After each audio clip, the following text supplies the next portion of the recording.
Bon, imagine que demain, je te croise dans la rue ou je t'envoie un message et je te pose cette question. Cite-moi une marque de café. Tu vas me citer laquelle? La plupart du temps, on est d'accord, et pas de ça entre nous, on va citer Starbucks ou encore Nespresso, pourquoi pas.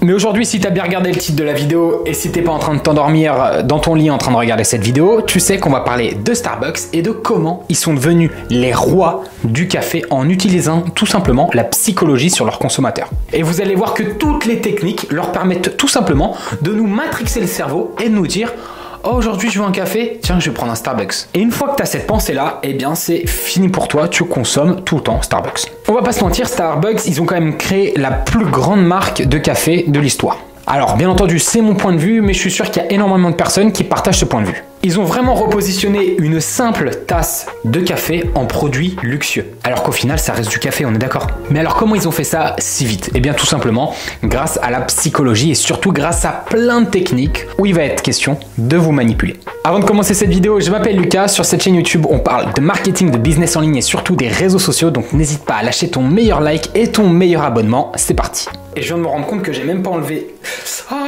le pansement de la prise de sang de ce matin. Alors numéro 1, hop, je me positionne. Starbucks, ils vont utiliser ce qu'on appelle l'évaluation de la valeur irrationnelle. En résumé, en économie, il y a quelque chose qu'on va appeler l'évaluation de la valeur irrationnelle, qui dit tout simplement que les gens n'apprécient pas les produits de façon objective. Au lieu de ça, on va tout simplement déterminer combien un produit coûte en fonction des indices contextuels et de la façon dont ils nous font sentir. Et en gros, dans un bouquin de Robert Cialdini, il y a un exemple qui illustre parfaitement l'effet Starbucks. Il raconte tout simplement qu'un jour, un bijoutier qui n'arrivait pas à vendre une pierre précieuse de couleur turquoise a doublé le prix et la semaine d'après, il en vendait le double. Pourquoi? Eh bien tout simplement parce que les personnes, quand ils vont voir un produit élevé, style l'iPhone 14 Pro, ils vont tout de suite se dire: ok, le prix vaut la qualité du smartphone, du café, du burger, de ce que vous voulez. Bon, d'ailleurs, iPhone 14 Pro, il n'y a rien qui change à part la petite encoche. Et en gros, c'est ce que Starbucks a fait avec ses cafés en fait. Ils vont facturer tout simplement un produit qui de base est accessible à toutes et à tous, en produit haut de gamme, en le mettant en scène par exemple dans des cafés avec du super mobilier, avec une superbe décoration, avec de la musique, avec un parfum d'ambiance, etc. Et en fait, on peut reprendre le même exemple avec l'iPhone. Regarde, si demain je cache la pomme, tu vas dire ok, 200 ou 300 balles pour le téléphone.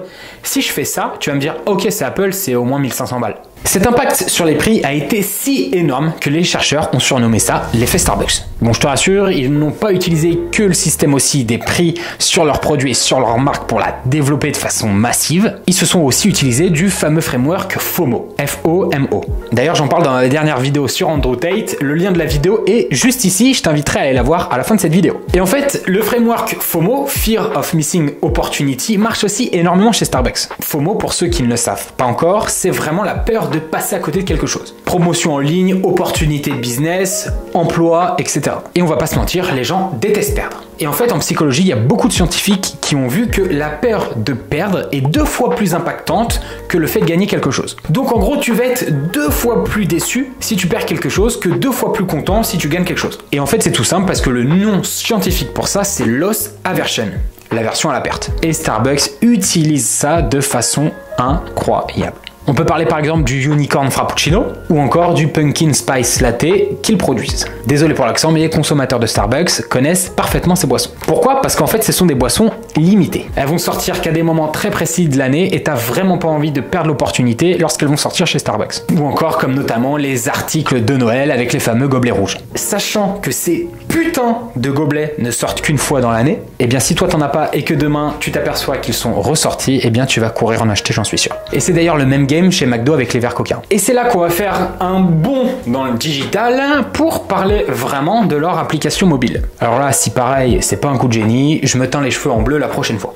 Parce que le truc c'est quoi? C'est qu'au final, quand tu sors de ton RER là le matin à la Défense et que tu vas chez Starbucks, oui, je parle bien entendu de quelque chose que j'ai vécu personnellement. Et le truc c'est qu'il va y avoir en fait 3 problèmes avec les cafés physiques de chez Starbucks. Et en fait, c'est donc à ce moment-là que l'application rentre en jeu.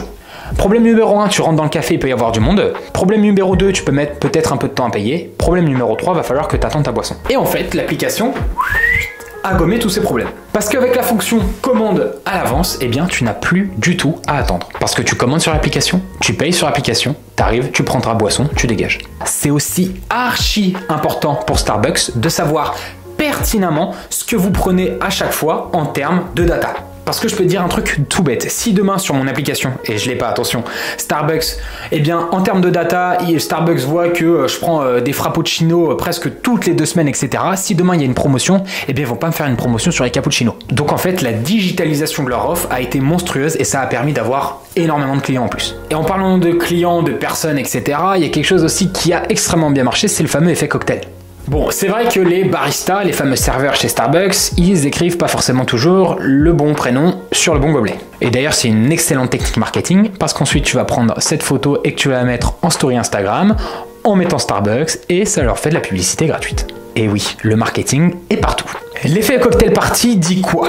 Il dit tout simplement que notre cerveau zoome sur des informations pertinentes comme des noms. Ce sont donc des petites choses, des petits détails que Starbucks met comme ça, mais au final, ça te rentre dans la tête. Et je peux te dire un truc tout bête, hein, c'est que si demain McDo commence à faire la même chose, avec déjà l'impact qu'ils ont, il y a moyen que ça puisse vraiment faire une énorme concurrence en termes de café, bien entendu, à Starbucks. Mais bon, tout le monde dirait qu'ils ont pompé sur Starbucks, et moi le premier.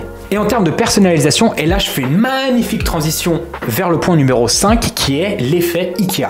Oui, t'as bien compris, Ikea, le fameux magasin de meubles suédois. La psychologie dit quoi? Elle dit tout simplement que les gens apprécient plus un produit lorsqu'ils le créent. Et en fait, c'est tout bête, tu l'as bien compris, Ikea, le géant suédois, ils ont très bien compris la chose. C'est que les meubles, ils sont livrés démontés, t'as ton petit manuel, tu construis le truc, donc t'es content. Et en fait, cet effet Ikea, il est implémenté comment chez Starbucks? Et bien en fait, c'est tout simple, parce que demain, tu vas chez Starbucks, tu peux prendre ton frappuccino en petit, moyen, grand, tu vas rajouter quoi? Chocolat, caramel, crème fouettée. Ok, tu préfères du lait de soja? On te rajoute du lait de soja. Et tu vois, en fait, toute cette personnalisation, elle te permet de te donner l'impression, qui est vrai au final, que tu crées toi-même de A à Z le produit, et donc là, Starbucks te rentre encore plus dans la tête. Donc en fait, si tu veux, le succès de Starbucks, il est vraiment aussi dû à sa clientèle, parce que la clientèle de Starbucks, c'est vraiment les meilleurs ambassadeurs qu'ils peuvent avoir encore aujourd'hui, même s'ils développent énormément de business autour de leur marque Starbucks. Et donc ils ont bien compris qu'en mettant bien leurs clients, tout simplement, eh bien leur marque va exploser. Alors moi je suis aussi curieux de connaître votre avis. Est-ce que vous kiffez Starbucks parce que vous dites